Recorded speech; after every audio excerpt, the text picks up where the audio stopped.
14वां अध्याय दिति का गर्भधारण।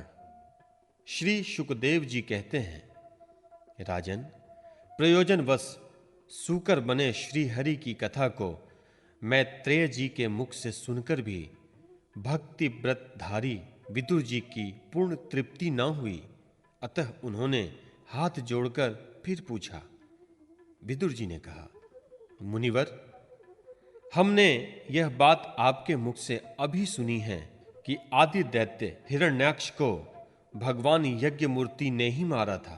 ब्रह्मन, जिस समय भगवान लीला से ही अपनी दाढ़ों पर रखकर पृथ्वी को जल में से निकाल रहे थे, उस समय उनसे दैत्य राज्य हिरण्याक्ष की मुठभेड़ किस कारण हुई है? श्री मैत्रेय जी ने कहा, विदुर जी, तुम्हारा प्रश्न बड़ा ही सुंदर है, क्योंकि तुम श्री हरि की अवतार कथा के विषय में ही पूछ रहे हो, जो मनुष्यों के मृत्युपाश का छेदन करने वाली है। देखो, उत्तानपाद का पुत्र ध्रुव बालकपन में श्री नारद जी की सुनाई हुई हरि कथा के प्रभाव से ही मृत्यु के सिर पर पैर रखकर भगवान के परम पद पर आरूढ़ हो गया था। पूर्व काल में एक बार इसी वाराह भगवान और हिरण्याक्ष के युद्ध के विषय में देवताओं के प्रश्न करने पर देवदेव श्री ब्रह्मा जी ने उन्हें यह इतिहास सुनाया था कि उसी के परंपरा से मैंने सुना है।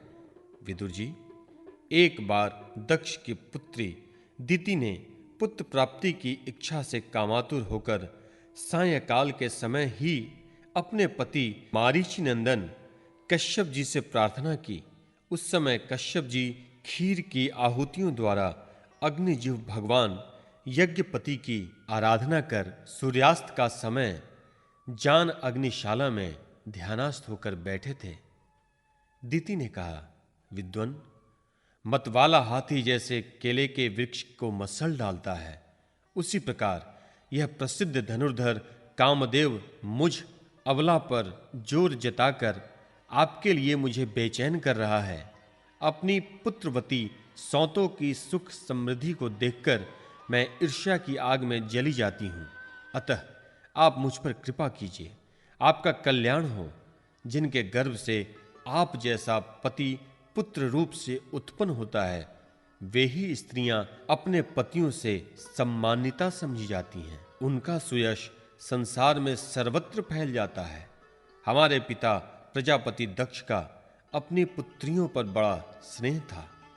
एक बार उन्होंने हम सबको अलग अलग बुलाकर पूछा कि तुम किसे अपना पति बनाना चाहती हो। वे अपनी संतान की सब प्रकार की चिंता रखते थे। अतः हमारा भाव जानकर उन्होंने उनमें से हम 13 पुत्रियों को, जो आपके गुण स्वभाव के अनुकूल थीं, आपके साथ ब्याह दिया। अतः मंगल मूर्ते कमल नयन, आप मेरी इच्छा पूर्ण कीजिए, क्योंकि हे महत्तम, आप जैसे महापुरुषों के पास दीन जनों का आना निष्फल नहीं होता। विदुर जी, दिति कामदेव के वेग से अत्यंत बेचैन और बेवश हो रही थी। उसने इसी प्रकार बहुत सी बातें बताते हुए दीन होकर कश्यप जी से प्रार्थना की। तब उन्होंने उसे सुमधुर वाणी समझाते हुए कहा, भीरू, तुम्हारी इच्छा के अनुसार मैं अभी अभी तुम्हारा प्रिय अवश्य करूंगा। भला जिसके द्वारा अर्थ, धर्म और काम तीनों की सिद्धि होती है, अपनी ऐसी पत्नी का कामना कौन पूर्ण नहीं करेगा? जिस प्रकार जहाज पर चढ़कर मनुष्य महासागर को पार कर लेता है, उसी प्रकार गृहस्थाश्रमी दूसरे आश्रमों को आश्रय देता है।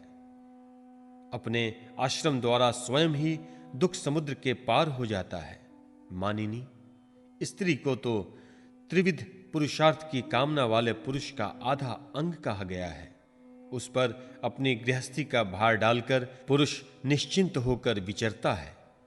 इंद्रिय रूप शत्रु अन्य आश्रम वालों के लिए अत्यंत दुर्जय है, किंतु जिस प्रकार किले का स्वामी सुगमता से ही लूटने वाले शत्रुओं को अपने अधीन कर लेता है, उसी प्रकार हम अपनी विवाहिता पत्नी का आश्रय लेकर इन इंद्रिय रूप शत्रुओं को सहज में ही जीत लेते हैं।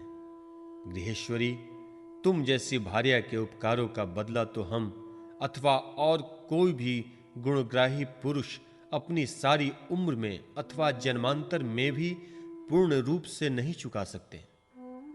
तो भी तुम्हारी इस संतान प्राप्ति की इच्छा को मैं यथाशक्ति अवश्य पूर्ण करूंगा, परंतु अभी तुम एक मुहूर्त ठहरो जिसमें लोग मेरी निंदा न करें।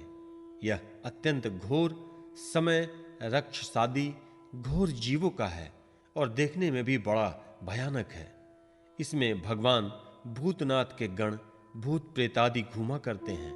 साध्वी, इस संध्या काल में भूत भावन भूपति भगवान शंकर अपने गण भूत प्रेतादि को साथ लिए बैल पर चढ़कर विचरा करते हैं, जिसका जटाजूट शमशान भूमि से उठे हुए बवंडर की धूलि से धूसरित होकर देदीप्यमान हो रहा है, तथा जिसके सुवर्ण कांतिमय और शरीर में भस्म लगी हुई है, वे तुम्हारे देवर श्वशुर महादेव जी अपने सूर्य चंद्रमा और अग्नि रूप तीनों नेत्रों से सभी को देखते रहते हैं। संसार में उनका कोई अपना या पराया नहीं है, न कोई अधिक आदरणीय तथा निंदनीय ही है। हम लोग तो अनेक प्रकार के व्रतों का पालन करके उनकी माया को ही ग्रहण करना चाहते हैं, जिसे उन्होंने भोग कर लात मार दी है। विवेकी पुरुष अविद्या के आवरण को हटाने की इच्छा से उनके निर्मल चरित्र का गायन किया करते हैं। उनमें बढ़कर तो क्या, उनके समान भी कोई नहीं है। उन तक केवल सत्य पुरुषों की ही पहुंच है। यह सब होने पर भी वे स्वयं पिशाचों का आचरण करते हैं। यह नर शरीर कुत्तों का भोजन है, जो अविवेकी पुरुष आत्मा मानकर वस्त्र आभूषण माला और चंदनादि से इसी को सजाते संवारते रहते हैं। वे अभागे ही आत्माराम भगवान शंकर के आचरण पर हंसते हैं। हम लोग तो क्या, ब्रह्मादि लोकपाल भी उनकी बांधी हुई धर्म मर्यादा का ही पालन करते हैं। वे ही इस विश्व के अधिष्ठान हैं तथा यह माया ही उन्हीं की आज्ञा का अनुसरण करने वाली है। ऐसे होकर भी वे प्रेतों का सा आचरण करते हैं। अहो, उन जगत व्यापक प्रभु की यह अद्भुत लीला कुछ समझ में नहीं आती। मैत्रेय जी कहते हैं, पति के इस प्रकार समझाने पर भी कामातुर अदिति ने वेश्या के समान निर्लज होकर ब्रह्मर्षि कश्यप जी का वस्त्र पकड़ लिया। तब कश्यप जी ने उस निंदित कर्म में अपनी भार्या का बहुत आग्रह देख दैव्य को नमस्कार किया और एकांत में उसके साथ समागम किया। फिर जल में स्नान कर प्राण और वाणी का संयम करके विशुद्ध ज्योतिर्मय सनातन ब्रह्म का ध्यान करते हुए उसी का जप करने लगे। विदुर जी, दिति को भी उस निंदित कर्म के कारण बड़ी लज्जा आई और वह ब्रह्मर्षि के पास जाकर सिर नीचा करके इस प्रकार कहने लगी। दिति बोली, ब्रह्मन, भगवान रुद्र भूतों के स्वामी हैं। मैं उनका अपराध किया है, किंतु वे भूत श्रेष्ठ मेरे इस गर्व को नष्ट न करें। मैं भक्त वांछा कल्पतरु उग्र एवं रुद्र रूप महादेव को नमस्कार करती हूं। वे सत्य पुरुषों के लिए कल्याणकारी एवं दंड देने के भाव से रहित हैं, किंतु दुष्टों के लिए क्रोध मूर्ति दंड पाणी है। हम स्त्रियों पर तो व्याध भी दया करते हैं, फिर वे सती पति तो मेरे बहनोई और परम कृपालु हैं, अतः वे मुझ पर प्रसन्न हो।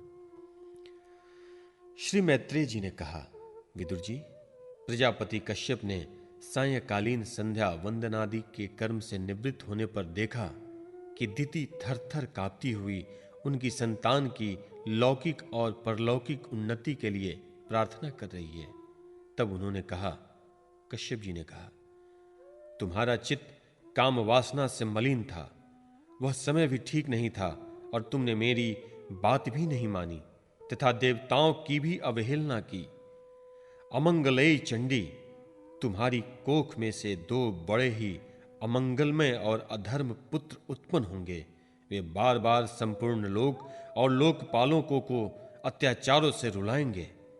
जब उनके हाथ से बहुत से निरपराध और दीन प्राणी मारे जाएंगे, स्त्रियों पर अत्याचार होने लगेंगे और महात्माओं को क्षुब्ध किया जाने लगेगा, उस समय संपूर्ण लोकों की रक्षा करने वाले श्री जगदीश्वर कुपित होकर अवतार लेंगे और इंद्र जैसे पर्वतों का दमन करता है उसी प्रकार उसका वध करेंगे।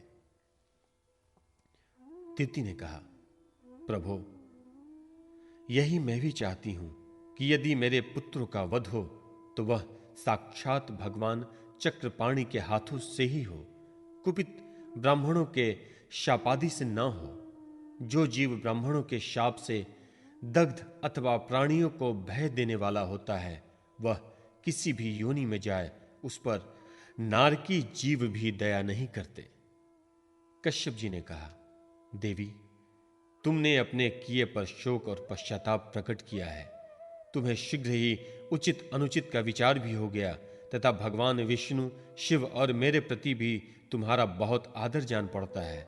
इसलिए तुम्हारे एक पुत्र के 4 पुत्रों में से एक ऐसा होगा जिसका सत्पुरुष भी मान करेंगे और जिसके पवित्र यश को भक्तजन भगवान के गुणों के साथ गाएंगे।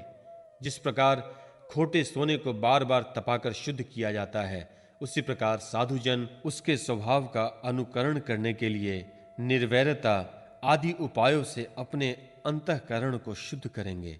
जिनकी कृपा से उन्हीं का स्वरूपभूत यह जगत आनंदित होता है वे स्वयं प्रकाश भगवान भी अपनी अनन्य भक्ति से संतुष्ट हो जाएंगे।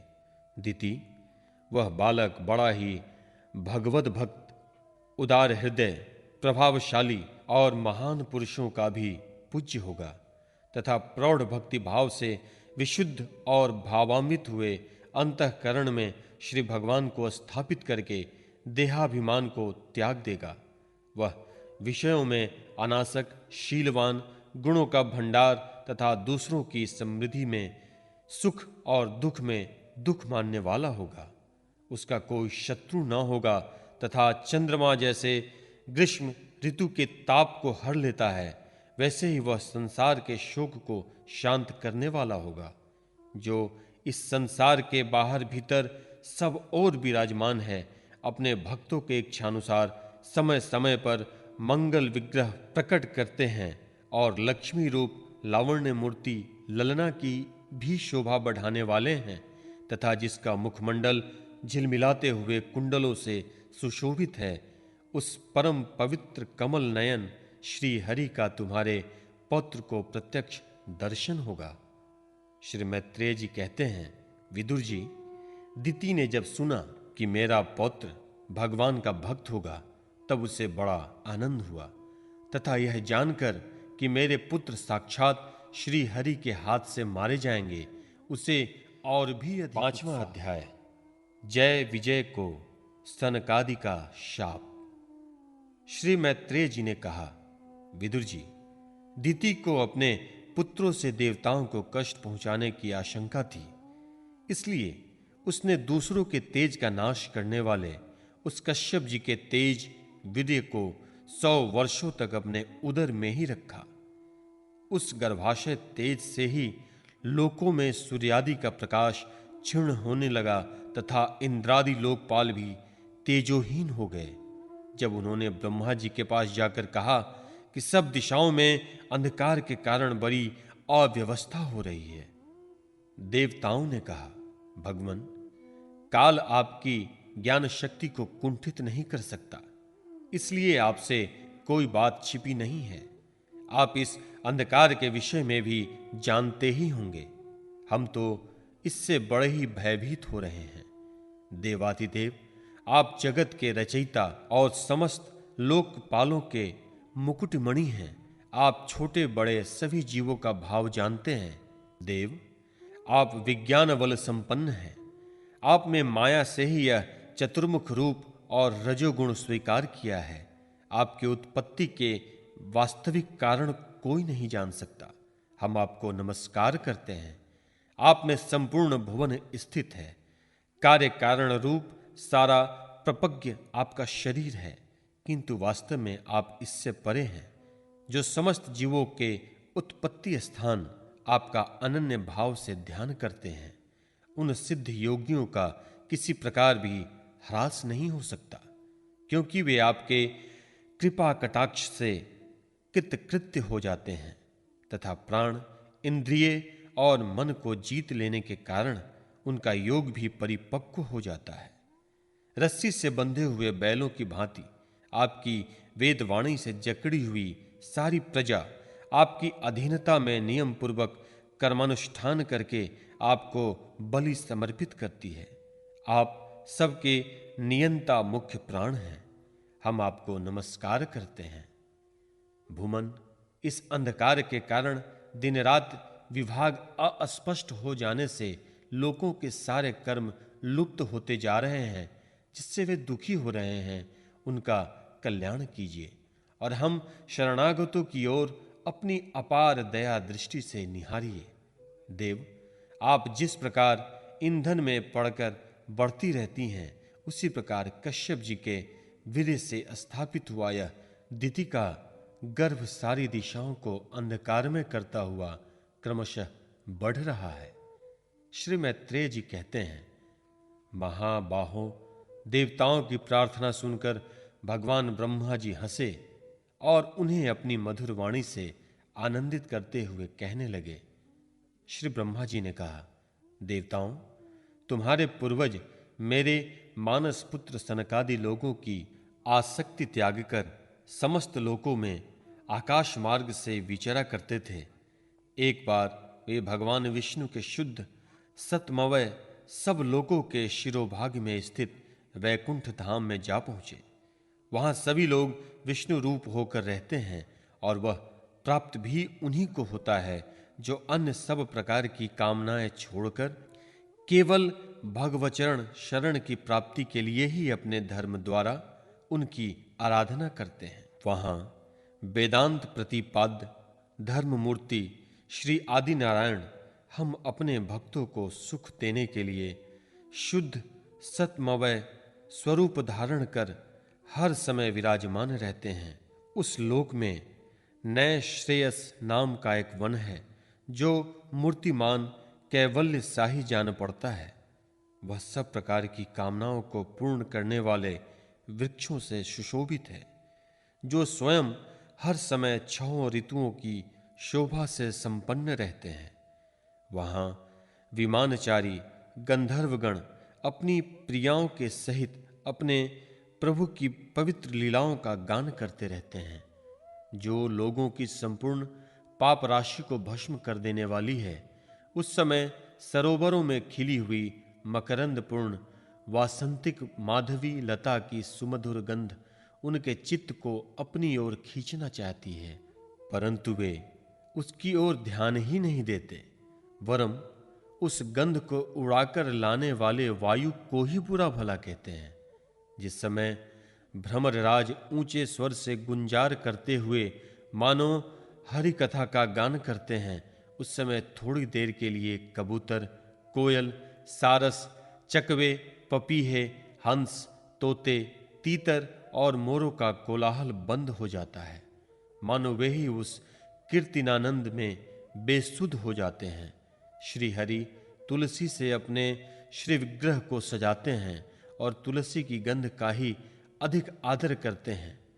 यह देखकर वहां के मंदार, कुंद, कुरबक, तिलक वृक्ष, उत्पल, रात्रि में खिलने वाले कमल, चंपक, अर्ण, पुन्नाग, नागकेसर, वकुल, मौलसिरी, अंबुज, दिन में खिलने वाले कमल और पारिजात आदि पुष्प सुगंध युक्त होने पर भी तुलसी का ही तप अधिक मानते हैं। वह लोक वैदुर्य, मरकत मणि, पन्ने और सुवर्ण के विमानों से भरा हुआ है। ये सब किसी कर्म फल से नहीं, बल्कि एकमात्र श्री हरि के पाद पन्नों की वंदना करने से ही प्राप्त होते हैं। उन विमानों पर चढ़े हुए कृष्ण प्राण भगवत भक्तों के चितों में बड़े बड़े नितंबों वाली सुमुखी सुंदरियां भी अपनी मंद मुस्कान एवं मनोहर हास परिहास से काम विकार नहीं उत्पन्न कर सकती। परम सौंदर्यशालिनी लक्ष्मी जी, जिनकी कृपा प्राप्त करने के लिए देवगण भी यत्नशील रहते हैं, श्री हरि के भवन में चंचलता रूप दोष को त्याग कर रहती हैं। जिस समय अपने चरण कमलों के नुपुरों की झनकार करती हुई वे अपना लीला कमल घुमाती हैं, उस समय उस कनक भवन की स्फटिकमय दीवारों से उनका प्रतिबिंब पकड़ने से ऐसा जान पड़ता है मानो वे उन्हें बुहार रही हों। प्यारे देवताओं, जिस समय दासियों को साथ लिए वे अपने क्रीड़ावन में तुलसीदास द्वारा भगवान का पूजन करती हैं, तब वहां के निर्मल जल से भरे हुए सरोवरों में, जिनमें मूंगे के घाट बने हुए हैं, अपना सुंदर अलकावली और उन्नत नासिका से सुशोभित मुखार बिंद देखकर यह भगवान का चुंबन किया हुआ है, यूं जानकर उन्हें बड़ा सौभाग्यशाली समझती हैं। जो लोग भगवान की पाप पहारिणी लीला कथाओं को छोड़कर बुद्धि को नष्ट करने वाली अर्थ काम संबंधिनी अन्य निंदित कथाएं सुनते हैं, वे उस बैकुंठ लोक में नहीं जा सकते। हाय, जब वे अभागे लोग इस सारहीन बातों को सुनते हैं, तब ये उनके पुण्यों को नष्ट कर उन्हें आश्रयहीन घोर नरकों में डाल देती हैं। आहा, इस मनुष्य योनि की बड़ी महिमा है। हम देवता लोग भी इसकी चाह करते हैं। इसी में तत्व ज्ञान और धर्म की भी प्राप्ति हो सकती है। इसे पाकर भी जो लोग भगवान की आराधना नहीं करते, वे वास्तव में उनकी सर्वत्र फैली हुई माया से ही मोहित हैं। देवाधिदेव श्री हरि का निरंतर चिंतन करते रहने के कारण जिनसे यमराज दूर रहते हैं, आपस में प्रभु के सुयश की चर्चा चलने पर अनुराग्यजन्य विह्वलतावश जिनके नेत्रों से अविरल अश्रुधारा बहने लगती है तथा शरीर में रोमांच हो जाता है, और जिनके से शील स्वभाव की हम लोग भी इच्छा करते हैं, वे परम भागवत ही हमारे लोकों से ऊपर उस वैकुंठ धाम में जाते हैं, जिस समय सनकादि मुनि विश्व गुरु श्री हरि के निवास स्थान संपूर्ण लोकों के वंदनीय और श्रेष्ठ देवताओं के विचित्र विमानों से विभूषित उस परम दिव्य और अद्भुत वैकुंठ धाम में अपने योग बल से पहुंचे, तब उन्हें बड़ा ही आनंद हुआ। भागवत दर्शन की लालसा से अन्य दर्शनीय सामग्री की उपेक्षा करते हुए वैकुंठ धाम की 6 ड्योरियां पार करके जब वे 7वीं पर पहुंचे, तब वहां उन्हें हाथ में गदा लिए 2 समान आयु वाले देव श्रेष्ठ दिखलाई दिए, जो बाजूबंद, कुंडल और किरीट आदि अनेक अमूल्य आभूषणों से अलंकृत थे। उनकी 4 श्यामल भुजाओं के बीच में मतवाले मधुकरों से गुंजायमान वनमाला सुशोभित थीं तथा बाकी भवें फड़कते हुए नासिका रंध्र और अरुण नयनों के कारण उनके चेहरे पर क्षोभ के से चिन्ह दिखाई दे रहे थे। उनके इस प्रकार देखते रहने पर भी वे मुनिगण उनसे बिना कुछ पूछताछ किए जैसे स्वर्ण और ब्रजमय किवाड़ों से युक्त पहली 6 ड्योरियां लांग कर आए थे, उसी प्रकार उनके द्वार में भी घुस गए। उनकी दृष्टि तो सर्वत्र समान थी और वे निःशंक होकर सर्वत्र बिना किसी रोक टोक के विचरते थे। वे चारों कुमार पूर्ण तत्वज्ञ तथा ब्रह्मा की सृष्टि में आयु में सबसे बड़े होने पर भी देखने में 5 वर्ष के बालकों से जान पड़ते थे और दिगंबर वृत्ति से नंग धड़ंग रहते थे। उन्हें इस प्रकार निसंकोच रूप से भीतर जाते देखकर द्वारपालों ने भगवान के शील स्वभाव के विपरीत सनकादि के तेज की हंसी उड़ाते हुए उन्हें बेंत अड़ाकर रोक दिया। यद्यपि वे ऐसे दुर्व्यवहार के योग्य नहीं थे। जब उन द्वारपालों ने वैकुंठवासी देवताओं के सामने पूजा के सर्वश्रेष्ठ पात्र उन कुमारों को इस प्रकार रोका, तब अपने प्रियतम प्रभु के दर्शनों में विघ्न पड़ने के कारण उनके नेत्र सहसा कुछ कुछ क्रोध से लाल हो उठे और वे इस प्रकार कहने लगे। मुनियों ने कहा, अरे द्वारपालों, जो लोग भगवान की महती सेवा के प्रभाव से इस लोक को प्राप्त होकर यहां निवास करते हैं, वे तो भगवान के समान ही समदर्शी होते हैं। तुम दोनों भी उन्हीं में से हो, किंतु तुम्हारे स्वभाव में यह विषमता क्यों? भगवान तो परम शांत स्वभाव है, उनका किसी से विरोध भी नहीं है। फिर यहां ऐसा कौन है जिन पर शंका की जाए? तुम स्वयं कपटी हो, इसी से अपने ही समान दूसरों पर शंका करते हो। भगवान के उदर में यह सारा ब्रह्मांड स्थित है, इसलिए यहां रहने वाले ज्ञानी जन सर्वात्मा श्री हरि से अपना कोई भेद नहीं रखते, बल्कि महाकाश में घटाकाश की भांति उनमें अपना अंतर्भाव देखते हैं। तुम तो देव रूपधारी हो, फिर भी तुम्हें ऐसा क्या दिखाई देता है जिससे तुमने भगवान के साथ कुछ भेदभाव के कारण होने वाले भय की कल्पना कर ली? तुम हो तो इन भगवान बैकुंठनाथ के पार्षद, किंतु तुम्हारी बुद्धि बहुत मंद है। अतएव तुम्हारा कल्याण करने के लिए हम तुम्हें अपराध के योग्य दंड का विचार करते हैं। तुम अपनी भेद बुद्धि के दोष से इस बैकुंठ लोक से निकलकर उस पापमय योनियों में जाओ जहां काम, क्रोध, लोभ प्राणियों के ये 3 शत्रु निवास करते हैं। सनकादि के ये कठोर वचन सुनकर और ब्राह्मणों के शाप को किसी भी प्रकार के शस्त्र समूह से निवारण होने योग्य न जानकर श्री हरि के वे दोनों पार्षद अत्यंत दीन भाव से उनके चरण पकड़कर पृथ्वी पर लौट गए। वे जानते थे कि उनके स्वामी श्री हरि भी ब्राह्मणों से बहुत डरते हैं। फिर उन्होंने अत्यंत आतुर होकर कहा, भगवान, हम अवश्य अपराधी हैं, अतः आपने हमने जो दंड दिया है वह उचित ही है और वह हमें मिलना ही चाहिए। हमने भगवान का अभिप्राय न समझकर उनकी आज्ञा का उल्लंघन किया है। इससे हमें जो पाप लगा है वह आपके दिए हुए दंड से सर्वथा धुल जाएगा, किंतु हमारी इस दुर्दशा का विचार करने के लिए करुणावश आपको थोड़ा सा भी अनुताप हो तो ऐसी कृपा कीजिए कि जिससे उन अधमाधम योनियों में जाने पर भी हमें भगवत स्मृति को नष्ट करने वाला मोह न प्राप्त हो।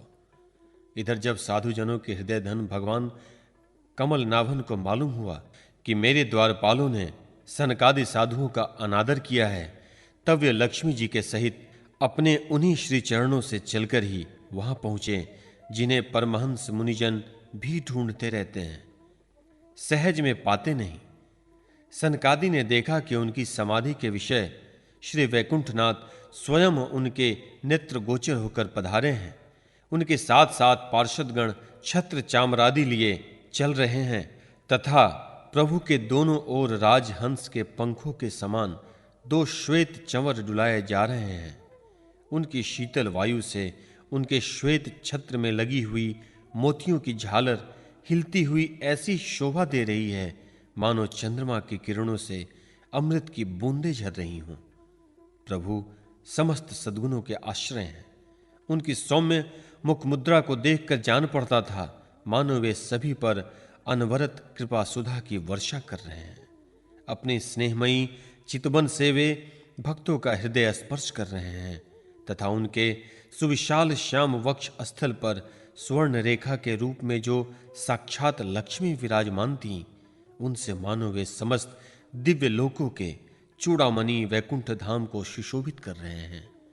उनके पीतांबर मंडित विशाल नितंबों पर झिलमिलाती हुई करधनी और गले में भ्रमर से मुखरित वनमाला विराज रही थी तथा वे कलाइयों में सुंदर कंगन पहने अपना एक हाथ गरुड़ जी के कंधे पर रखकर दूसरे से कमल का पुष्प घुमा रहे थे। उनके अमोल कपोल बिजली को प्रभाव की लजाने वाले मकराकृत कुंडलों को शोभा बढ़ा रहे थे। उभरी हुई सुधर नासिका थी, बड़ा ही सुंदर मुख था जिस पर मणिमय मुकुट विराजमान था तथा चारों भुजाओं के बीच महामूल्यवान मनोहर हार की गले में कौस्तुभ मणि की अपूर्व शोभा थी। भगवान का श्री विग्रह बड़ा ही सौंदर्यशाली था। उन्हें देखकर भक्तों के मन में ऐसा वितर्क होता था कि इसके सामने लक्ष्मी जी का सौंदर्य स्वाभिमान भी गलित हो गया है। ब्रह्मा जी कहते हैं, देवताओं, इस प्रकार मेरे महादेव जी के और तुम्हारे परम सुंदर विग्रह धारण करने वाले श्री हरि को देखकर सनकादि मुनीश्वरों ने उन्हें सिर झुकाकर प्रणाम किया। उस समय उनकी अद्भुत छवि को निहारते निहारते उनके नेत्र तृप्त नहीं होते थे। सनकादि मुनीश्वर निरंतर ब्रह्मानंद में निमग्न रहा करते थे, किंतु जिस समय भगवान कमल नयन के चरणार विंद मकरंद से मिली हुई तुलसी मंजरी के गंध से सुवासित वायु ने नासिका रंध्रों के द्वारा उनके अंतःकरण में प्रवेश किया, उस समय वे अपने शरीर को संभाल न सके और उस दिव्य गंध ने उनके मन में खलबली पैदा कर दी। भगवान का मुख नील कमल के समान था अति सुंदर अधर और कुंदन कली के समान मनोहर हास्य से उनकी शोभा और भी बढ़ रही थी। उनकी झांकी करके वे कृतज्ञ हो गए और फिर पद्मराग के समान लाल लाल नखों से सुशोभित उनके चरण कमल देखकर वे उन्हीं का ध्यान करने लगे।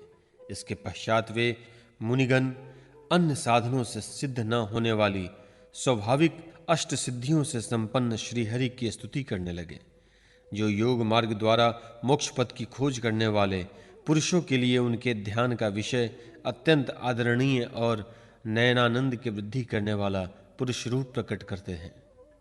सनकादि मुनि ने कहा, अनंत यद्यपि आप अंतर्यामी रूप से सुचित पुरुषों के हृदय में भी स्थित रहते हैं, तथापि उनकी दृष्टि से ओझल ही रहते हैं, किंतु आज हमारे नेत्रों के सामने तो आप साक्षात विराजमान हैं।